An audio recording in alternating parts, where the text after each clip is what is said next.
permiten precisamente esa reflexión.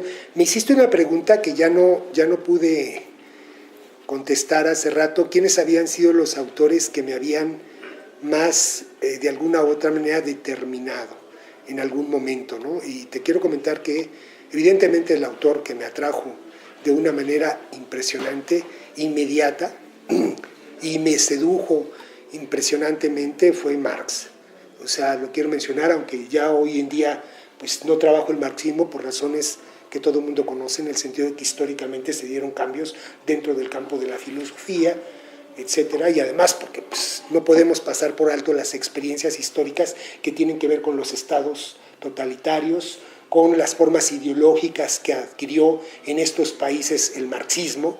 Ahí habría que separar entre el marxismo y Marx, pero un autor que me pareció verdaderamente importante, decisivo en mi vida fue Marx. Mi tesis de licenciatura fue precisamente sobre Marx, ¿verdad? Rápidamente me di cuenta que pues, ya el discurso marxista se quedaba corto para poder explicar lo que estábamos encarando. Y entonces era imprescindible comenzar a buscar otros autores, otras respuestas, sobre todo también a problematizar ciertas formas que el marxismo, no Marx, adquirió históricamente. Entonces, bueno, obviamente Marx sería uno de los autores más importantes que yo diría que más me han signado, y a pesar de que ya no cito a Marx y ya no hablo de Marx, creo que en realidad el espíritu marxista sigue presente en mí, en el sentido de que sigo violentándome terriblemente frente a las injusticias sociales, sigue enojándome terriblemente estas formas de explotación. Siento que tenemos ahí un deber de lucha, ¿no? por cambiar todas estas cuestiones. El otro autor que me ha parecido muy interesante, muy importante y muy decisivo es Nietzsche. Evidentemente sí. Es otro autor que siempre ha estado muy presente. Yo leía a Nietzsche en algún momento y también es un autor que literalmente te impacta el puro leerlo. Nietzsche te provoca siempre un rechazo total, un enojo total, una molestia total o una especie como de fascinación, ¿no? Pero Nietzsche no es un autor que nos deje de alguna u otra manera indiferente. Y yo creo que el gran valor de Nietzsche es que de alguna manera plantea una serie de cuestiones y de problemas que son los problemas y las cuestiones que va a intentar resolver la filosofía a lo largo de todo el siglo XX. Nietzsche determina las directrices, en muchos sentidos, que va a tomar la filosofía, los caminos por los que de alguna manera va a tratar de transitar. E incluso los detractores de Nietzsche, los críticos de Nietzsche, no pueden ignorar a Nietzsche. Es decir, hay autores que no puedes simple y sencillamente pensar que no existieron. No, si te enoja y te violenta, le tienes que responder. O sea, hace cuestionamientos, hace críticas muy fuertes que implican que de alguna manera o te obligan a que le respondan, y creo que en eso hemos estado de alguna manera atrapados a lo largo de todo el siglo XX, ¿no? Intentando contestarle a Nietzsche o retomando a Nietzsche para pensar y replantear muchos problemas que él de alguna u otra manera formula. Y otro autor que ustedes saben que bueno, también me ha asignado y es innegable, pues es Foucault, ¿no?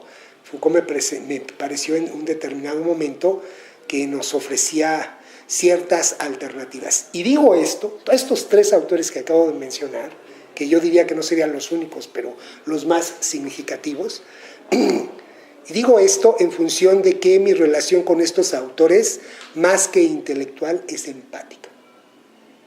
Si me doy a entender, quiero poner el acento en esto, porque quizá intelectualmente a lo mejor, estoy seguro que muchos me podrían decir que no son los más importantes, y no me gustaría ni quisiera entrar en un debate con estas personas, sino que son los autores que más me han conmocionado, que leerlos ha tenido un efecto muy fuerte en mí. Es decir, me han impactado a tal punto que de alguna u otra manera les he dedicado cierto tiempo para la reflexión, para el análisis, etcétera, etcétera. Y también siempre me ha fascinado, o sea, leer a Marx para mí es una delicia. Si yo vuelvo a tomar en mis manos un texto como los manuscritos económico-filosóficos de 1844, es un texto tan bello, tan maravilloso, quizá hoy en día ya no compartiría muchas ideas que expresa ahí Marx en su concepción o en su visión humanista, pero es un texto que nos conmueve, que de alguna u otra manera hace planteamientos sumamente interesantes. Lo mismo me pasó con Nietzsche, el Nietzsche de la genealogía de la moral, o con Foucault. Un texto como Vigilar y Castigar es un texto verdaderamente delicioso. Leerlo es una delicia, siempre creo que es un texto muy enriquecedor en muchos sentidos. Entonces, yo soy un hombre, se habrán percatado, más que intelectual, pasional. Lo reconozco y lo reconozco abiertamente y no me avergüenzo de ello. O sea, yo para meterme mucho con un autor, ese autor me tiene que atrapar, me tiene que gustar. Tengo que decir, no solo intelectualmente, no decir, ay, es un autor muy importante, sino además de importante es un autor que yo considere que me atrapa su discurso. Y esto lo digo en el sentido de que quizá soy consciente que quizás no sean los autores necesariamente más importantes, pero son los autores que me han signado.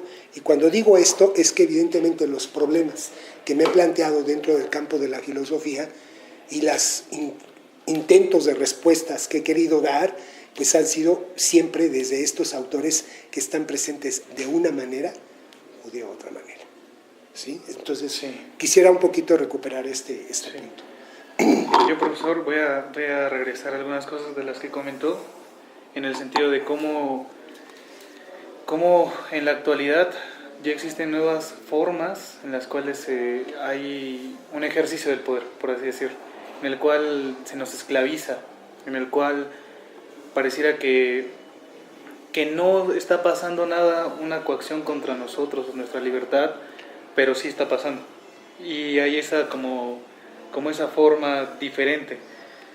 Y voy a retomar, por ejemplo, hoy estamos en el Día de la Mujer, ¿no? Y ahorita veníamos hablando, de hecho, de eso, antes de entrar aquí. Y apenas leímos un texto, yo y unos compañeros que estamos leyendo un poco de política, y se llama Mujer y Capitalismo.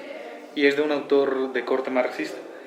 Pero me gusta mucho lo que él plantea, porque aunque puede que no sea del todo cierto, creo que nos permite especular porque no quiero asegurar nada, cómo existen formas, discursos que pareciera que están a favor de liberar a las personas, a los individuos y a los movimientos, y pareciera que están, aunque pareciera en esa apariencia, diciéndose así, es todo lo contrario en su trasfondo. En ese texto, que es de Chris Harman,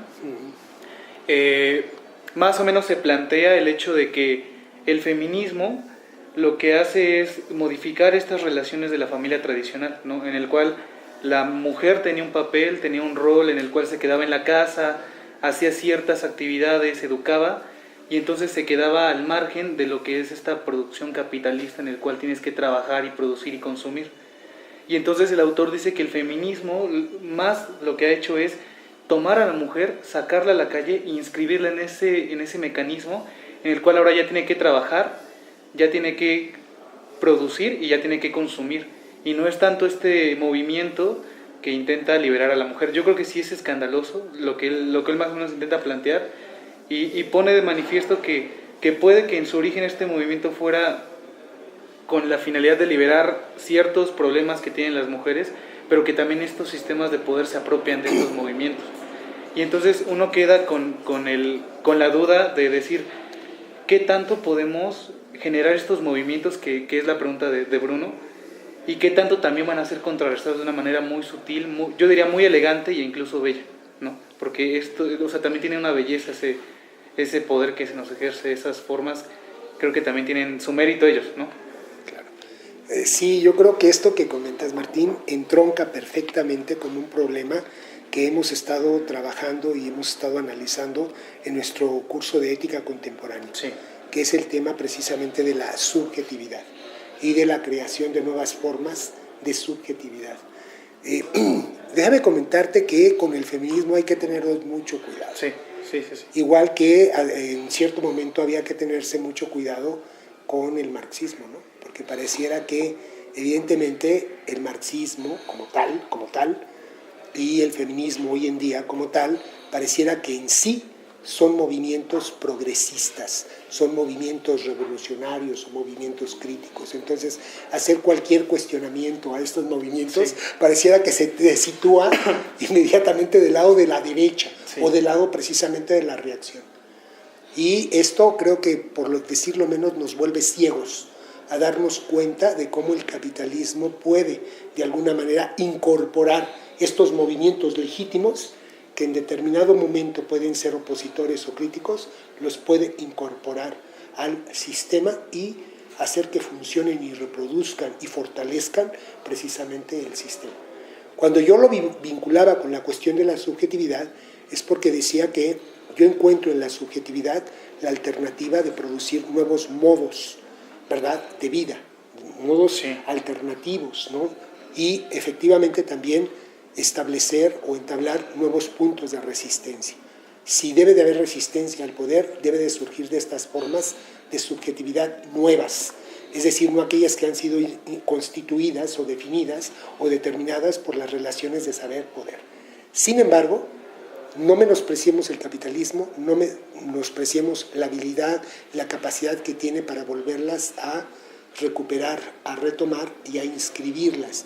Y entonces a veces pareciera que estamos siendo muy críticos o muy opositores y sin percatarnos, pues estamos nuevamente atrapados o entrampados en esas nuevas formas del capitalismo que las hacen funcionales dentro del sistema. Mira, yo te diría en relación al marxismo lo que pasó. Tú sabes que llegó un momento en que bajo la cierta ideología marxista también se cometieron las peores atrocidades en todos los sentidos. Y hoy en día ese feminismo también habría que pensarlo y habría que cuestionarlo y habría que discutirlo, académico, ¿verdad?, que funciona de cierta manera. Pues también a mí ya no me parece que sea un feminismo opositor, ni revolucionario, ni alternativo, ni mucho menos, ¿no? Y muchas de las feministas, pues hoy en día también lo único que están buscando es ocupar ciertas posiciones, ¿no?, donde pareciera que evidentemente adoptan un papel crítico, etcétera, etcétera, pero en realidad no escapan a estas formas de funcionamiento y de ejercicio del poder actual. Por eso, yo creo que una tarea muy importante es tratar de pensar estas nuevas formas de control, las formas de control, las formas de ejercicio del poder.